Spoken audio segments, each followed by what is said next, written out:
أرسلناك إلا رحمة للعالمين.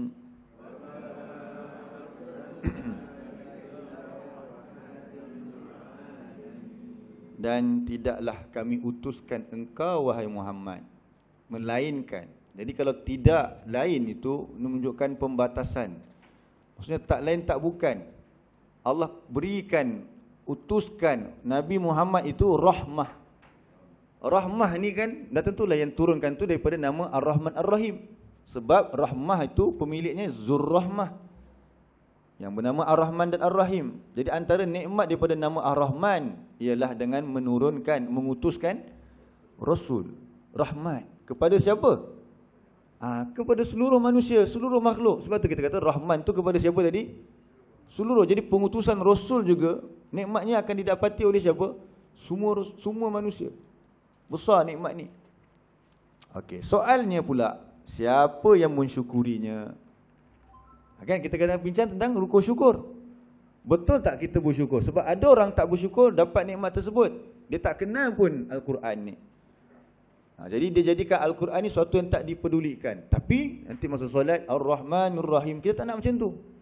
Kita ucap syukur kepada Ar-Rahman tapi tak kenal pemberi nikmat, tak kenal nikmat.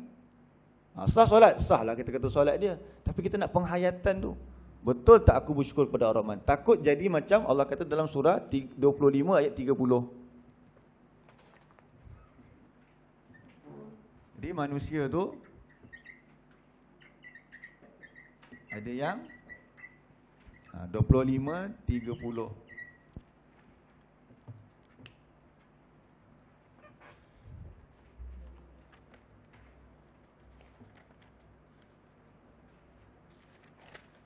Muka surat 362.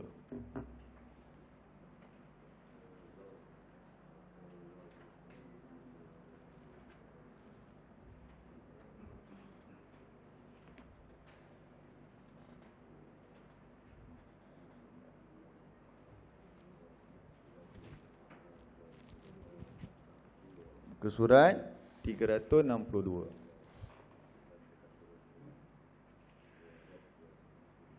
A'udzu billahi minasy syaithanir rajim. Wa qala ar-rasulu ya rabbi inna qaumi ittakhadhu hadzal qur'ana mahjura.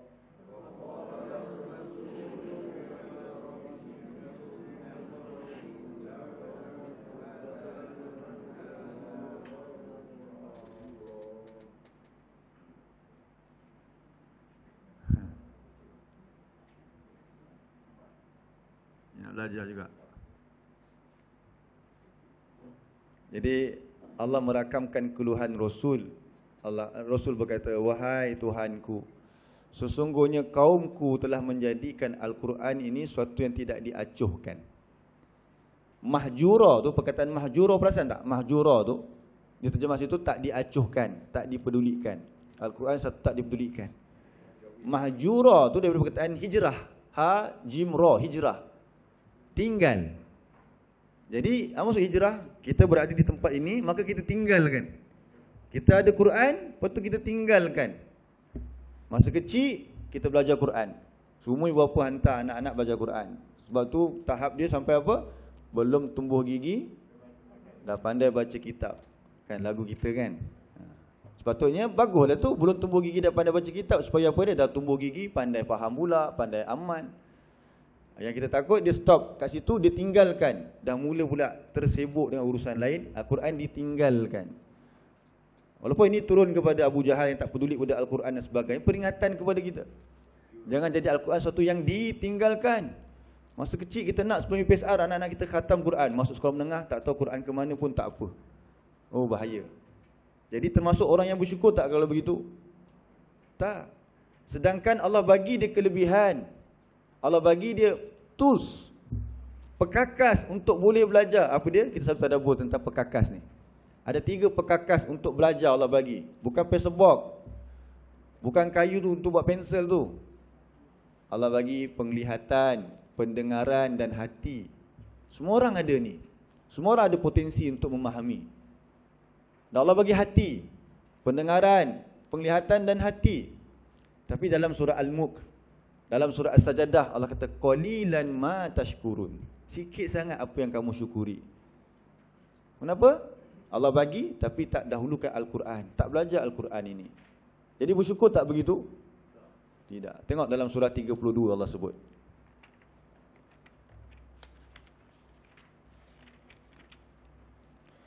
Ayat yang ke-9. 32:9.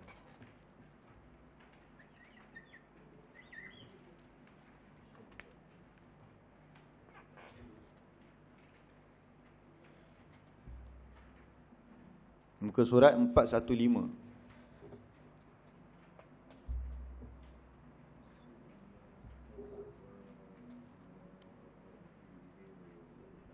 As-Sajdah. Al-Mulk pun sama juga bunyi dia tu, kan? Wa ja'ala lakumus sam'a wal absar wal afida qalilan ma tashkurun. Surah Al-Mulk pun ada juga. Jadi cuba lihat, kita baca wa ja'ala lakum tu. A'udzubillahi minasyaitonir rajim. Wa ja'ala lakumus sam'a wal absara wal afida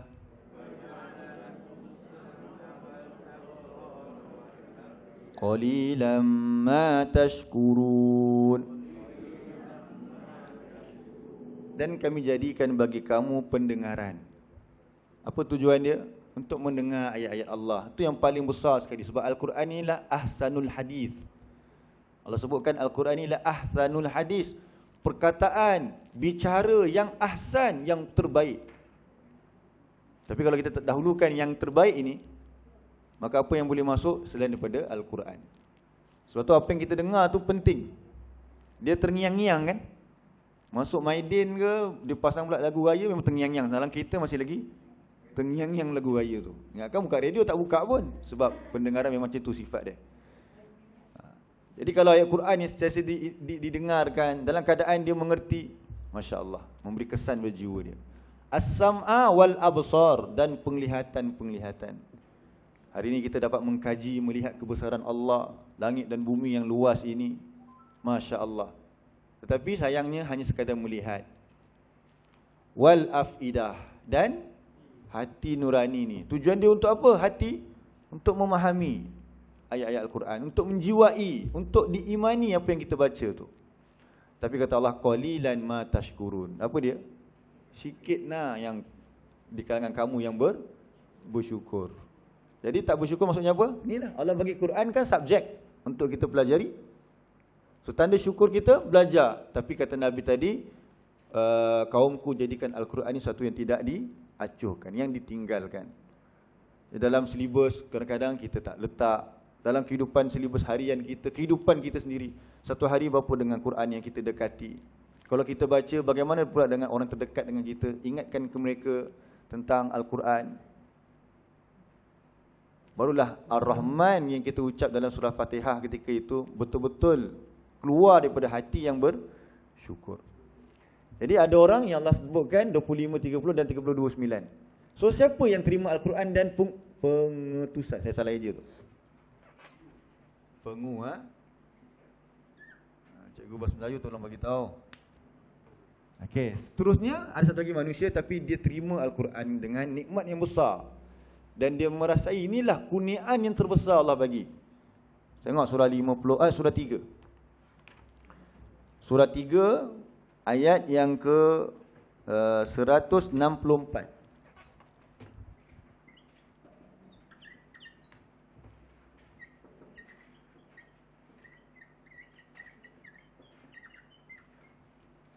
Tiga, 164.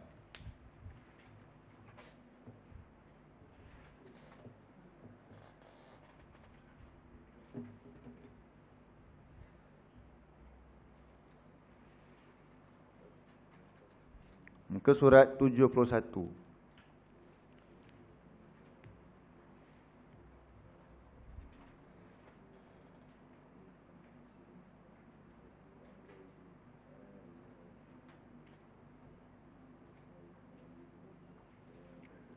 Muka surat 71 ayat yang ke 164. A'udzu billahi minasy syaithanir rajim. Laqad manna Allahu 'alal mu'minina idh ba'atha fihim rasulan min anfusihim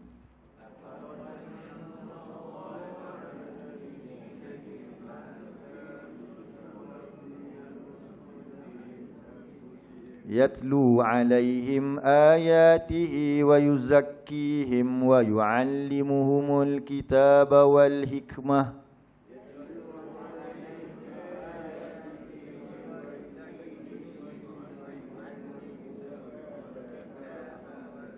wa in kanu min qablu lafi dhalalin mubin.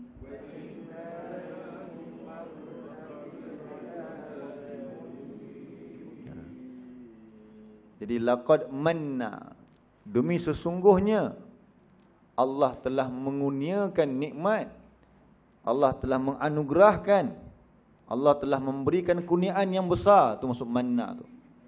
Alal mu'minin, ke atas siapa? Orang yang beriman. Apa dia nikmat yang Allah bagi yang besar ni? Iaitu tak kala Allah mengutuskan, Allah membangkitkan di kalangan mereka itu akan seorang rasul.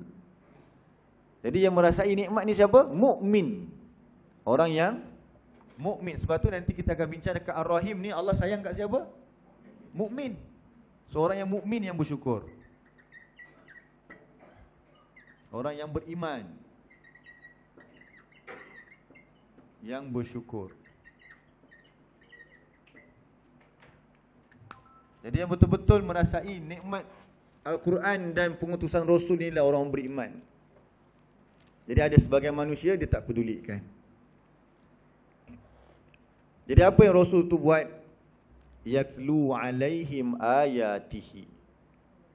Tak kala Rasul tersebut membacakan, menjelaskan ke atas mereka ayat-ayat Allah. Wa yuzakkihim. Macam mana tahap membacakan Al-Quran? Macam mana tahap kita belajar Al-Quran? Dia sepatutnya memberi bekas kepada jiwa. Wa yuzakkihim, membersihkan jiwa mereka. Sebab tu kita sebut Umar dia masuk Islam kerana apa? Al-Quran. Dia mendengar siapa yang baca Al-Quran? Adik dia baca Quran. Dan dia kata ini bukan kalam manusia. Jadi dari situ dia terdetik, maka Allah bersihkan hati. Kita tadabbur dalam surah An-Nazi'at kan di masjid.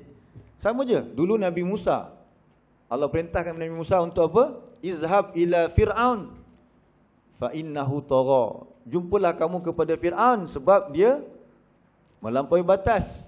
Tanya kat Fir'aun apa dia? Nak tak kamu untuk membersihkan jiwa kamu? Jadi yang asal kali kita nak bersihkan adalah jiwa tu. Kenapa? Di jiwa itulah adanya cinta. Sepatutnya di jiwa orang beriman, cinta dia kepada Allah mengatasi segalanya. Tapi selagi tidak ada Al-Quran, maka yang dia akan nampak adalah selain daripada Allah, dunia ni. Jadi Allah mengutuskan Rasul menjelaskan ayat-ayat Quran sehingga bersih jiwa mereka. Menjadi orang-orang yang cintakan akhirat. Itu yang kita nak belajar ni. Belajar ni biar sampai apa dia? Ayat ni yang kita nampak semuanya adalah terkesan pada diri kita. Yang mengetuk hati kita ni. Bukan gunakan dalil untuk apa? Attack orang dulu. Cakap puak sana dulu. Tak boleh macam tu. Untuk diri kita dahulu. Kemudian wa yu'allimuhumul kitab wal hikmah. Dan Rasul memberi pengajaran. Maksudnya apa dia? Mendidik mereka. Apa nak kena buat? Itu masuk ta'lim tu. Proses ta'lim. Mengajar. Memula menjelaskan, membacakan ayat tersebut supaya membekas dalam jiwa mereka. Semua dah faham, Rasulullah ajak mereka berjuang pada jalan Allah sebab nak beroleh syurga yang kekal abadi. Wa in kanu min qablu, walaupun mereka itu sesungguhnya sebelum daripada kehadiran Nabi Muhammad ini dan pengutusan Rasul itu, pengutusan Rasul dan penurunan Al-Quran itu, mereka itu benar-benar dalam kesesatan yang nyata. Jadi kita boleh kenal juga diri kita. Semakin lama sepatutnya macam mana view kita kepada Quran. Dulu kita mungkin nampak Quran ini mungkin masa sekolah rendah je kita nampak, baca masa sekolah rendah. Mungkinlah bukan semua orang begitu. Sekolah menengah, ala kadar. Bila time kerja, sibuk. Tapi bila Ramadan nanti dia baca Quran, dia view macam tu dulu. Sekarang view kita macam dengan Quran. Nak faham pula. So semoga mudah-mudahan itulah nikmat yang Allah berikan ke atas kita. Dia semakin meningkatlah nikmat tu. Sepatutnya demikian. Okey, jadi yang terima Al-Quran dan pengutusan Rasul itu kata Allah ialah orang-orang yang beriman. Jadi next tu ialah Ar-Rahim. Ar-Rahim ni eksklusif kan? Kepada siapa? Yang ni lah. Kepada yang nak terima ni. Yang tak nak terima ni, dia tak dapat yang eksklusif ni. Sebab Ar-Rahim itu nikmat Ar-Rahim pula.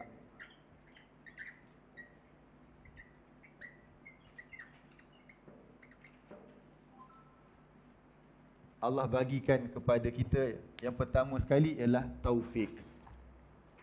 Bagi kepada orang yang beriman, yang nak beriman kepada Al-Quran, nak percaya dengan penuh yakin kepada Al-Quran ini, Allah bagi dia taufik. Iaitu apa dia taufik?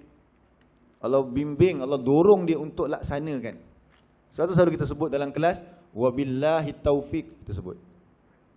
Lepas kita habis kuliah, kita sebut wabillahi taufik.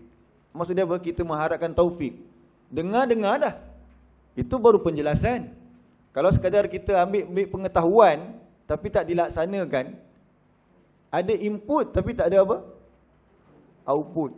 Ambil subjek engineering, ramai kat Malaysia ambil engineering tapi tak ada seorang engineer kita lahirkan. Boleh ke macam tu? Ni kita belajar Quran tapi tak tahu apa nak kena buat. Tak kenalah. Jadi bila kita dah belajar Al-Quran, kita nak buat. Cuma nak buat ni senang ke susah Al-Quran ni? Dia bukan susah tapi dia berat. Al-Quran minta apa kepada kita kalau kita beriman kepada Allah? Pengorbanan. Macam mana para sahabat Nabi sanggup buat? Cuba kita lihat. Kan selalu kita sebut kisah ni. Abu Bakar dia tinggalkan apa untuk keluarga dia? Allah dan Rasul. Diserahkan semuanya untuk Allah dan Rasul dia. Umar pula macam mana? Sentiasa mengejar Abu Bakar. Uthman, kita pun tahu, usahawan yang hebat. Pedagang yang hebat. Hasil yang dia dapat apa dia buat? Dia belanjakan di jalan Allah. Kalau ketika peperangan dia belanjakan berdinar-dinar yang dia belanjakan. Untung tak mereka? Di mana mereka berada sekarang? Allah dah sebut dah mereka tu berada dalam syurga. Nanti bila berlaku hari kiamat mereka akan dapat nikmat syurga, mereka dah pasti dah. Kita yang jauh 1400 tahun ni, dalam satu hadis Nabi kata la tasubbu. Nabi kata jangan kamu mengherdik sahabat-sahabatku. Dan Nabi buat perumpamaan. Sebab apa? Nabi kata kalau kamu menginfakkan satu gunung Uhud terdiri daripada apa? Emas. Kalau kita infakkan, ni dulu Nabi kata kepada sahabat-sahabat yang kemudian. Apatah lagi kita pada hari ini. Kalau kita infakkan satu gunung Uhud, tuan-tuan mungkin dah sampai dah. Tengok dah bukit Uhud besar mana. Kita infakkan sebanyak emas Uhud tu, tak menyamai secupak atau setengah cupak daripada mereka. Besar mana je cupak. Mereka infakkan setengah cupak tu, kita nak fight dengan satu gunung Uhud, nak menandingi mereka, tak dapat. Sebab apa? Sebab ketika mereka masuk Islam, ketika itu cabaran mereka tinggi. Tapi mereka iringi dengan iman. Hari ini kita senang. Kita belajar dalam dewan kita yang indah. Sejuk aircon kan. Alhamdulillah, tak ada apa ancaman. Tak macam zaman Nabi. Jadi berbeza. Sepatutnya zaman hari ini, sepatutnya kalau kita fikir logik, sepatutnya lebih hebat sebab tak ada ancaman. Tetapi sebabkan terlalu kondusif gamaknya itulah dia, kita kena fikirkan. Itulah namanya berkat tu. Kehilangan keberkatan. Tapi macam mana nak buat? Kami ni jauh, kita ni jauh. Nisbah tu tak sama. Macam nak masuk syurga? Banyak jalan-jalan dia. Sebab tu kita buktikan. Ni nak raya haji dah. Kan? Tak pergi haji kita buat apa? Korban. Tak pergi haji kita buat apa? Hidupkan 1 sampai 13 Zulhijjah tu. Untuk dapatkan pahala sebanyaknya. Belajar Al-Quran ni, sambung apa mereka buat. Sebab nanti kita akan bersama dengan orang yang kita cintai di akhirat. Kata Nabi, anta ma'aman ahbabta. Nanti di akhirat engkau akan dibangkitkan bersama dengan orang kau cintai. Walaupun amalan tak sama, nilai pahala tak sama, tapi sebabkan cintakan kepada mereka, kita buat apa yang mereka buat. Buat yang sama, kena buat sama sebab baru nama saudara. Tapi dari segi nilai tak sama, tapi Allah akan temukan juga. Sebab apa? Cinta tu. Sebab tu kita kena banyakkan doa ni. Sama-sama dengan saya, Allahumma inni as'aluka hubbak wa hubba man yuhibbuk wa hubba amalin yuqarribu ila hubbik. Ini doa ni penting supaya apa dia? Ya Allah, sesungguhnya aku mohon kepadamu cinta engkau, kasih engkau. Yang kedua, ya Allah, aku mohon kepadamu kasih orang-orang yang mengasihi engkau. Siapa orang yang mengasihi Allah? Tentu Nabi dan para sahabat. Kita minta mereka kasih kita dan kita kasih kepada mereka. Jangan kita allergic dengan nama. Sikit Abu Bakar. Seketika saya lah nak buat apa pun. Tak, Abu Bakar sebagai kita punya rujukan, contoh. Umar, Ali, belajar tentang nama-nama mereka itu. Kemudian, ya Allah, berilah aku rasa cinta kepada amalan yang mendekatkan kami kepada cinta engkau. Dia tak boleh cinta je, mesti bekerja. Kena ada amal tu, buktikan. Iaitu Al-Quran ni. Cintakan belajar Al-Quran, bencikan kefasikan. Nanti saya tulis lagi doa tersebut. Kita tengok dulu surah 34.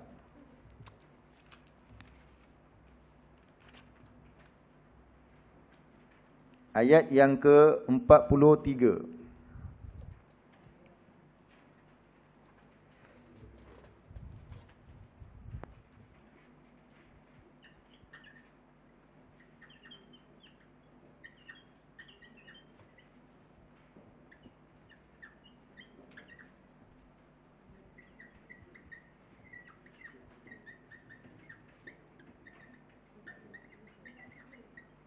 Surah 33 ayat 43. Muka surat 423.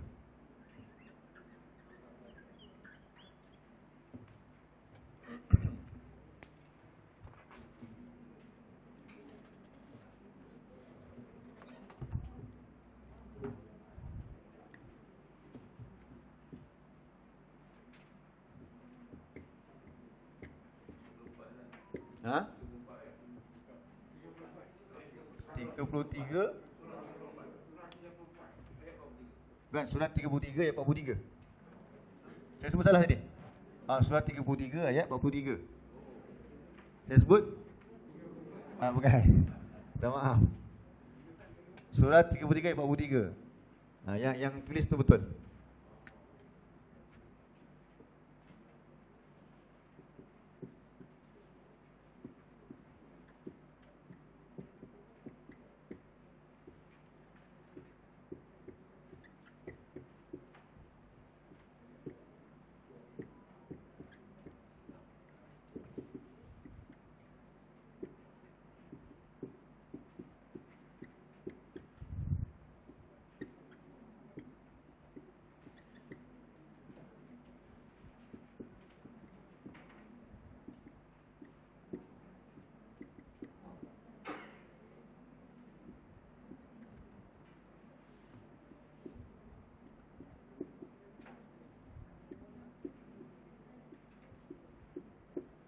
Jadi doa ni lagi kita salin dan kita baca balik. Kita tengok surah 33 ayat 43. Inilah nikmat daripada Ar-Rahim. A'udzu billahi minasy syaithanir rajim. Huwallazi yusalli 'alaikum wa malaikatuhu liyukhrijakum minadh dhulumati ilan nur.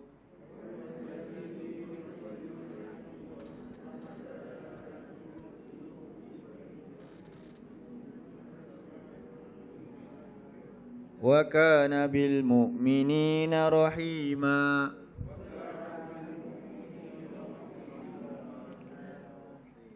Jadi dialah yang yusalli. Yusalli itu bukan salla yusalli solat. Salli kat sini daripada Allah itu memberikan rahmat. Memberi rahmat. Tengok terjemahan ni kata apa? Dialah yang memberi rahmat.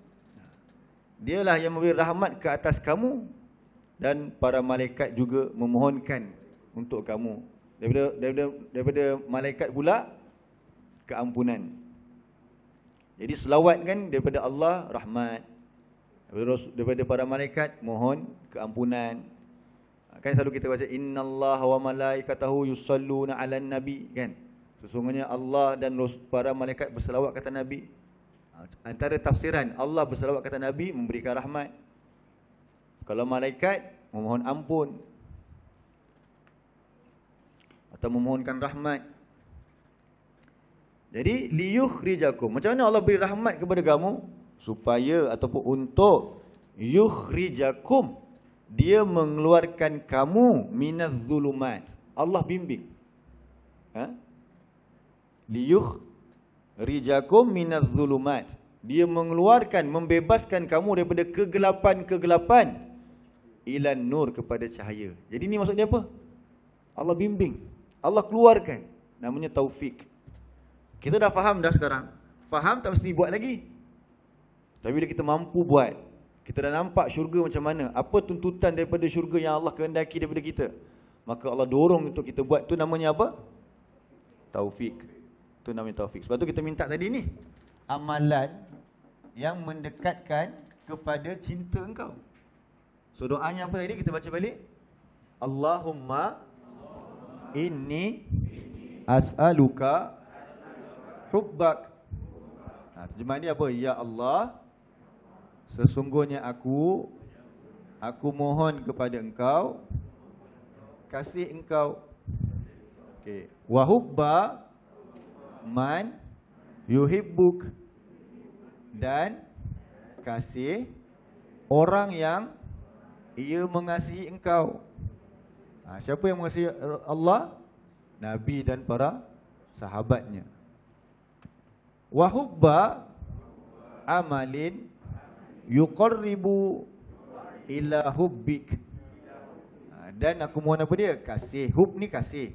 Amal, pekerjaan yang mendekatkan kepada kasih engkau. Amalan yang Allah suka. Jadi amalan yang Allah suka ialah jalan-jalan yang Allah telah tetapkan, bukan yang kita reka-reka sendiri. Jadi kita minta dekat Allah, ini minta taufik supaya Allah jadikan kita rasa cinta kepada amalan.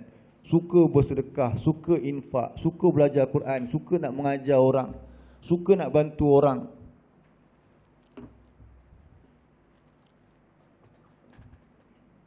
Lepas tu di hujung tu Allah kata apa?